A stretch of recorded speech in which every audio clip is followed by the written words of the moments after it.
ግርምና ድንቅ የሚለኝ ማለት ነው። ግርምና ድንቅ የሚለኝ ይሄ ዴቭ የሚሉት ሰውዬው ወይ ትልቅ አይሉት ትልቅ አይደለም፣ ወይ ትንሽ እንዳይሉት ትንሽ አይደለም። አይምሮ አስተሳሰብ ትንሽ ደግሞ ያውን ፈርቶ ደውላውን አለ አብርሃምን ፈርታይ ነው እንዴ ኤፍሬም ላይ የሚጮኸው? ወንድምህ ምን ሰርቷል? መጀመሪያ ፍቅርህን ሲወድ ሜዳ ላይ ስንት ሴቶችን ጥሎ ነው የመጣው?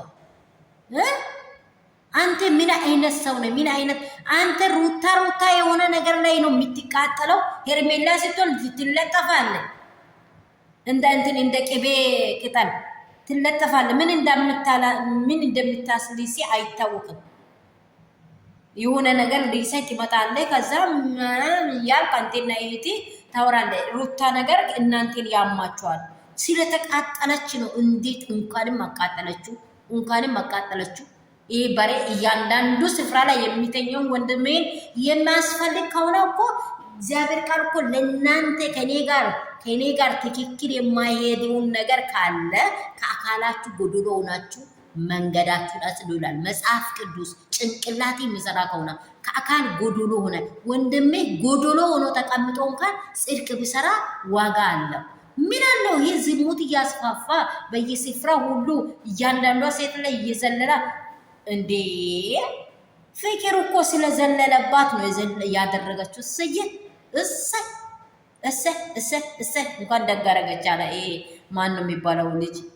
የምር ነው የሚል አንተ ሩታ ሲሆን እንት ወሽመጥህ እንደተቆረጠች ድመት እንዴ የሆነች ትመጣለች እየተንቀሳቀሰች። ሄርሜላ የሆነ ነገር ብታረግ ኖሮ ትላለህ። ምን አይነት ነው እንደሆነ አይትት ትልቅነቴ ምን እንደሆነ አይታወቅም ጭራሽ። ሰላም የኔ ቤተሰቦች እንደምን አላችሁ? ሁሉ ሰላም፣ ሁሉ መልካም ነው።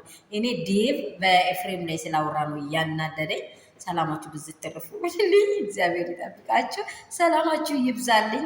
ሰሩልኝ የምትሉት ይህንን ቪዲዮ ላይክ እያደረጋችሁ ለዴቭ አድርሱት። ይሄ ጭንቅላታም የሆነው ሆዱ ብርጭቆ የሆነ ሰውየው እንደ ብርጭቆ ነገሮችን እየዋጣ ከዛ ሩታ ጋር ሲሆን እንደዚህ አይኑን እንትኑ ቀርብ እያደረገ ቆዳውን እያራገፈ ይመጣል። ሩታ እንደተቃጠለችው አልተቃጠልክማ። እሷ እንደተሸከመ ሚስት አግብታል እኮ አንተ ብትሆንስ እዚህ ስፍራ የምር እንዴት እንደሚያቃጥለኝ የእውነት